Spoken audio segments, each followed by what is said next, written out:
Hello everyone, welcome to my channel. कैसे हैं आप लोग। आज आपके साथ शेयर कर रही हूँ बहुत चटपटी मज़ेदार सी एग करी की रेसिपी। ये एकदम ढाबा स्टाइल रेसिपी है। अगर आप इसको ट्राई करते हैं तो ये डेफिनेटली बहुत मज़ेदार बनेगी। तो चलिए देखते हैं इस रेसिपी को किस तरह से हमने तैयार किया है। तो सबसे पहले एक खुले बर्तन में मैंने आधा कप ऑयल लिया है और इस ऑयल को हमने अच्छी तरह गर्म कर लिया है। अब 2 बड़ी प्याज मैंने बहुत बारीक काट कर इस्तेमाल करी है। आप चाहें तो पेस्ट का भी इस्तेमाल कर सकते हैं, 2 बड़ी प्याज का पेस्ट बना करके।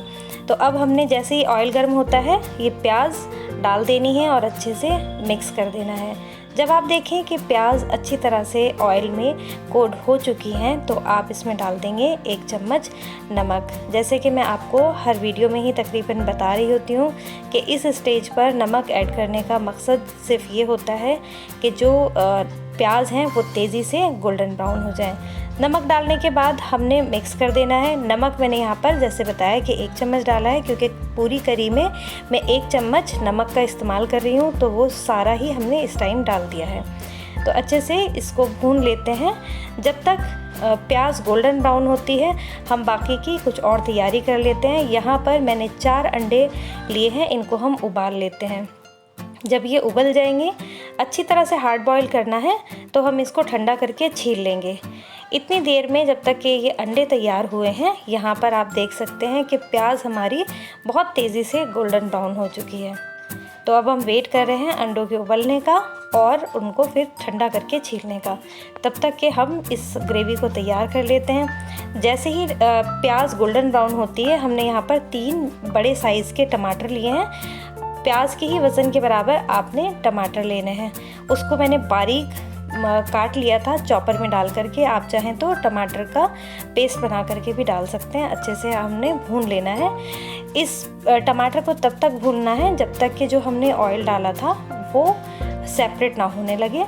जैसे ही आप देखेंगे किनारों से ऑयल छूट पड़ा है तो 1 चम्मच आपने जिंजर गार्लिक पेस्ट डालना है, 1 चम्मच धनिया पाउडर, छोटी चम्मच मैंने 5 ml की ली है ज़ीरा पाउडर की, और आधा चम्मच लिया है गरम मसाला पाउडर का, 1 चम्मच लिया है मैंने लाल मिर्च पाउडर का, और आधा चम्मच छोटा वाला लिया है हल्दी पाउडर का। इन सारी चीज़ों को अच्छे से हम मिक्स कर लेंगे। कुछ सेकंड मिक्स करने के बाद अब हम इसमें डालेंगे थोड़ा सा पानी, जिससे कि हमारे जो सूखे मसाले हैं वो जले नहीं। तो अच्छे से मिक्स करेंगे, कुछ सेकंड भूनेंगे। उसके बाद हम करीब आधा कप पानी और डाल देंगे, जिससे कि हमारा मसाला अच्छी तरह पकते हुए भुन जाए। तो चलिए इसमें हम पानी ऐड कर देते हैं और इस मसाले को अच्छी तरह भून लेते हैं।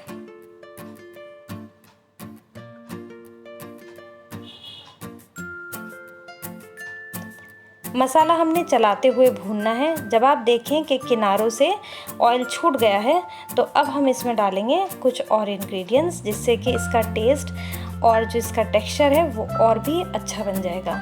तो यहाँ पर मैं ऐड कर रही हूँ दही मैं करीब 30 ग्राम इस्तेमाल कर रही हूँ।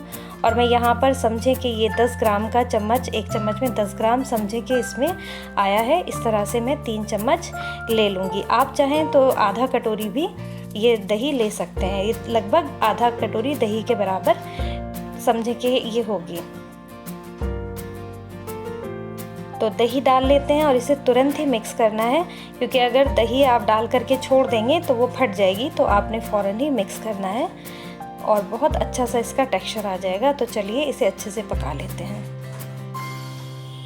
आप ये देख सकते हैं कि यहाँ पर काफ़ी हद तक भुनने लगा है। अब हमने इसकी फ्लेम को लो टू मीडियम पर कर लिया है, क्योंकि अब तक हम फ्लेम फुल करके पका रहे थे। दूसरी तरफ हमने अंडों को भी छील करके रख लिया है। तो चलिए अब अंडे तैयार कर लेते हैं। ग्रेवी की जो फ्लेम है वो हम लो कर चुके हैं। तो अंडों को हमने बीच से 2 टुकड़ों में काट लेना है।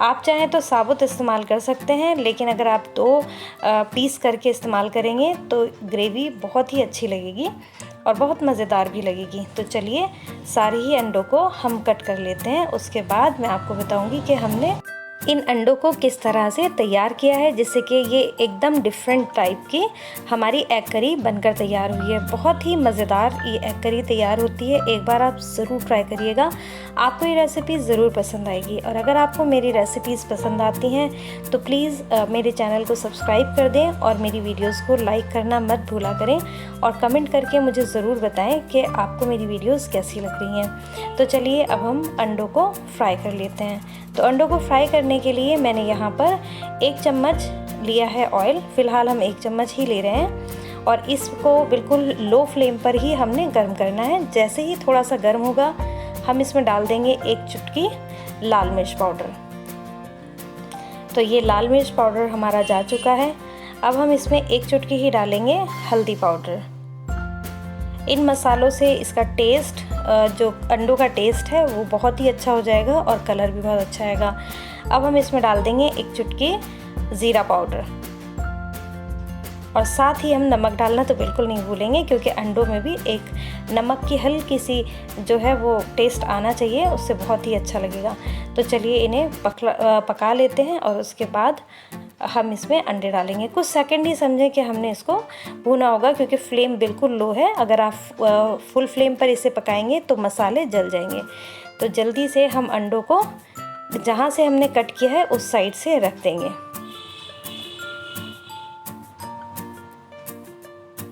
तो जल्दी जल्दी सारे ही अंडे हम यहाँ पर रख देते हैं।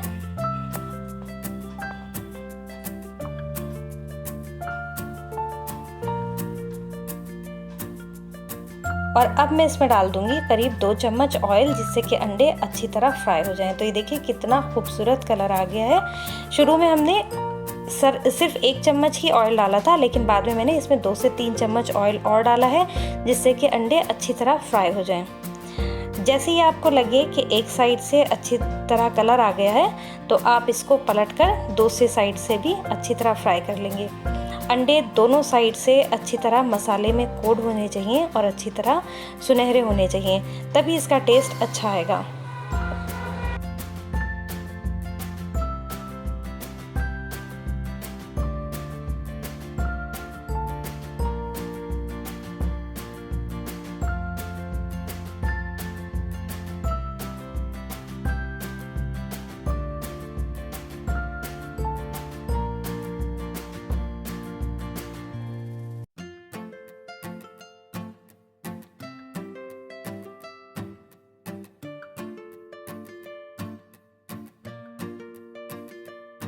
अंडों को दोनों साइड से फ्राई करने में 2 से 3 मिनट लगा है। हर एक साइड से आपने 2 से 3 मिनट पकाना है, तब इस तरह का कलर आ जाएगा तो समझें कि अंडे तैयार हैं।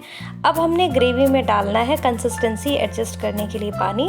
करीब मैंने 1 से 1.5 कप पानी यहाँ पर डाला है और इसको हमने लो फ्लेम पर उबाल दे दिया। और जो अंडे हमने फ्राई कर रहे थे साथ ही हमने उन अंडों को भी डाल दिया। तो बस अब इसको कवर कर देते हैं और पकने देते हैं। तो ये देखिए कितना लजीज सा ये ग्रेवी तैयार हो गई है। तो चलिए सर्व कर लेते हैं। बहुत ही मज़ेदार ये रेसिपी तैयार हुई थी, एक बार ट्राई करना ज़रूर बनता है। आप इस एग करी को रोटी के साथ, पराठों के साथ या फिर बटर नान के साथ सर्व करेंगे तो आपको बहुत ही टेस्टी लगेगा। और आप अगर किसी मेहमान के सामने बनाते हैं तो बस वाहवाही सिर्फ आप ही की होगी और इस रेसिपी की होगी। तो बस गार्निश कर देते हैं हरे धनिया के साथ। तो उम्मीद करती हूँ आपको ये आसान, मज़ेदार और झटपट तैयार हो जाने वाली रेसिपी ज़रूर पसंद आई होगी। अगर आपको ये रेसिपी पसंद आई है तो इस रेसिपी को लाइक करिएगा, चैनल को जल्दी से सब्सक्राइब कर दीजिए अगर आपने सब्सक्राइब नहीं किया है। मुझे दुआओं में याद रखिएगा। इंशाल्लाह मिलेंगे अगली मज़ेदार सी रेसिपी के साथ। जब तक के लिए अल्लाह हाफिज़।